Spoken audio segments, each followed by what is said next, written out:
अस्सलाम वालेकुम। तनख्वाह कम हो और ख्वाहिशात लामहदूद हों तो गुजारा करना ज़रा मुश्किल हो जाता है। अमेरिका में $1800, $1750 आफ्टर टैक्स डिडक्शन $1650 जिन लोगों का चेक आता है, वो भी अगर रेंट पे रहते हैं, अपार्टमेंट एक्वायर करके लीज़ पर लेके, तो 30 साल रहें या 35 साल रहें या 40 साल रहें या 60 साल, वो रेंट ही पे करते रहते हैं बेचारे। वहाँ भी कुछ बना नहीं सकते और ना यहाँ कुछ बना सकते हैं। तो यहाँ पाकिस्तान में 20,000 रुपये की एवरेज सैलरी लेने वाली 10% जो लोग हैं, वो अपनी ज़िंदगी का निज़ाम कैसे परफेक्ट कर सकते हैं। और ख्वाहिशात जो होती हैं वो बहुत ज़्यादा लामहदूद होती हैं। लिहाजा इस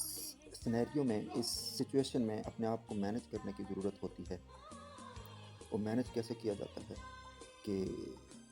मियाना रवि, सादगी और अपने हालात को या अपनी तनख्वाह में से जो बचे उसको देख के चलना पड़ता है कि what I have left after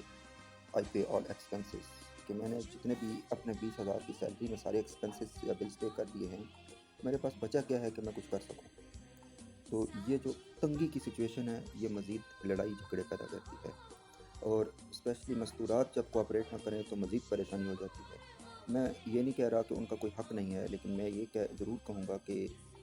in the situation of tough situation में, इस तंगी की सिचुएशन में, ये जो हालात पैदा होते हैं ये लड़ाई की तरफ ले जाते हैं। ठीक है, स्पेशली मियाँ बीवी का जो मामला होता है इंडिविजुअल, उसमें लड़ाई शुरू हो जाती है।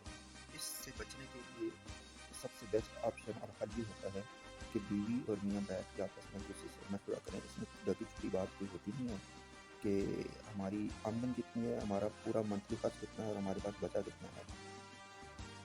तो एटलीस्ट वो आपस में एक दूसरे से कोऑपरेट करके मैनेज कर सकते हैं। भाई अगर इतने पैसे हों ही नहीं कि हम अपनी ख्वाहिशात और ज़रूरियात को पूरा कर सकें अदर दैन सैलरी, तो फिर कनात पसंदी पे या सब्र करने पे ही इक्तफ़ा करना ही बेहतर रहता है,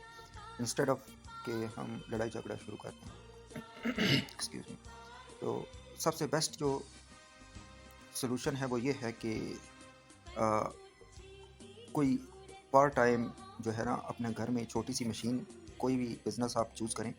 छोटी सी मशीन ख़रीद लें। थोड़ा सा मुश्किल होती है, लोन वगैरह ले लें बैंक से या जो किसी करीबी अजीज़ से, किसी दोस्त से, किसी रिश्तेदार से, तो वो लोन लेके आप अपनी छोटी सी मशीन अपने घर में इंस्टॉल कर लें। तो क्या जॉब 30,000 रुपये की जॉब जो आपकी चल रही है वो तो चल रही है, एटलीस्ट आप जब घर आएँ तो 8 घंटे की जॉब करने के बाद तो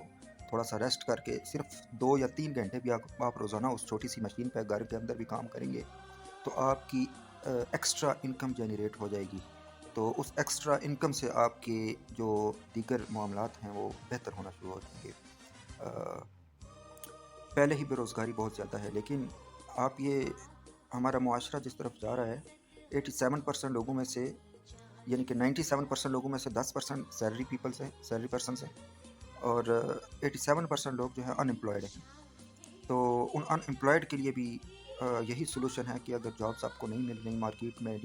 जो है जॉब्स की अवेलेबिलिटी नहीं है, तो आप जब तक जॉब्स क्रिएट नहीं होती, ये तो गवर्नमेंट का काम होता है, आम बंदे के तो बस की बात नहीं होती। बहर कैफ जब तक वो जॉब्स आपको प्रॉपर तरीके से क्रिएट नहीं होती और मिलती नहीं है, उस वक्त तक आप कोशिश करें कि किसी से लोन लेके, किसी से कोई और ऑप्शन बचता ही नहीं है, किसी से लोन लेके आप अपना जो है वो छोटा हल्का फुल्का जो है, इतना यानी कि बहुत वसी लोन ना लें जो आप उतार ना सकें, इतना लें कि जिससे आप अपना काम चला सकें, कम पैसे इन्वेस्ट करके ज़्यादा आमदनी आप कर सकें। तो क्या होगा कि हम अनएम्प्लॉयमेंट के जो प्रॉब्लम्स हैं उन पर काबू पाने में थोड़ी सी आसानी हो जाएगी। दूसरा, वो जब बंदा औला हो जाता है ना, कि औला मीन्स के बंदे की वैल्यू नहीं रहती कि जब वो कमाई ना कर सके, तो वो चीज़ भी ख़त्म हो जाती है। आपको ज़हनी टेंशन इज़्तिराब नहीं होगा, सोसाइटी का प्रेशर भी नहीं होगा, बंदा बेला फिर रहा है, वजह क्या है, ठीक है जी। और क्योंकि हर इंसान को आप ये तो नहीं बता सकते कि आपको कौन सी मजबूरी है। तो ये बीमार जो लोग हैं या डिसेबल या ज़ईफ़ या दीगर लोग, ये उनके लिए भी आसानी हो जाएगी कि घर के अंदर उनको एक रूम का बिज़नेस सेटअप मिल जाएगा, تو آپ بہت سے بزنسز ہیں، آپ سرچ کر لیں، یوٹیوب پہ سرچ کریں، آپ کسی دوست سے مشورہ لے لیں، کوئی اپنی عقل یوز کر لیں کہ کون سی چیز کیسے بہتر ہو سکتی ہے، یا میرے علاقے کی ڈیمانڈ کیا ہے کہ میں کون سا بزنس ایسا گھر کے اندر کیسی مشین میں اپنے ایک روم میں انسٹال کر کے وہ بزنس شروع کروں جس سے میرا میں اپنے لوکل مارکیٹ کو ریچ کر کے اس پروڈکٹ کی سیل کر سکوں، اور ایٹ لیسٹ کہ میرا پاکٹ منی جو ہے وہ نکلتا رہے، اور میں نے جو ڈیٹ لیا ہے وہ بھی ریڈیوس ہوتا رہے۔ تو معاشی انسیکیورٹی جو ہے وہ کسی بھی سوسائٹی کے لیے اور تنخواہ دار طبقے کے لیے معاشی تنگی، معاشی انسیکیورٹی وہ مسائل پیدا کرتی ہے۔ تو اس میں دوسرے ویز کو تلاش کرنے کا سب سے بیسٹ حل یہی بچتا ہے کہ آپ اپنا اسمال بزنس کوئی جنریٹ کریں اپنے گھر کے لیول پہ، تاکہ آپ کو، یا آپ کوئی رینٹ کر لیں کوئی جگہ، اگر آپ بڑی مشینری لگانا چاہتے ہیں تو آپ کوئی جگہ رینٹ کر لیں، لیکن بات وہی آ جاتی ہے کہ 3 گھنٹے اگر آپ کام کریں گے یا 2 گھنٹے پارٹ ٹائم اس مشین پر، تو آپ کتنا کچھ اس میں پروڈکشن کتنی کر لیں گے، اور اگر آپ رینٹ کریں گے کوئی ہیوج پلیس تو آپ اس کا رینٹ کیسے پے کریں گے۔ یہ سب چیزیں سوچ کے اپنے حالات کے مطابق چلیں، اور لڑائی جھگڑا ناراضگی ایک دوسرے سے تلخی کسی پرابلم کا سولوشن نہیں ہے۔ یہ تو ہمیں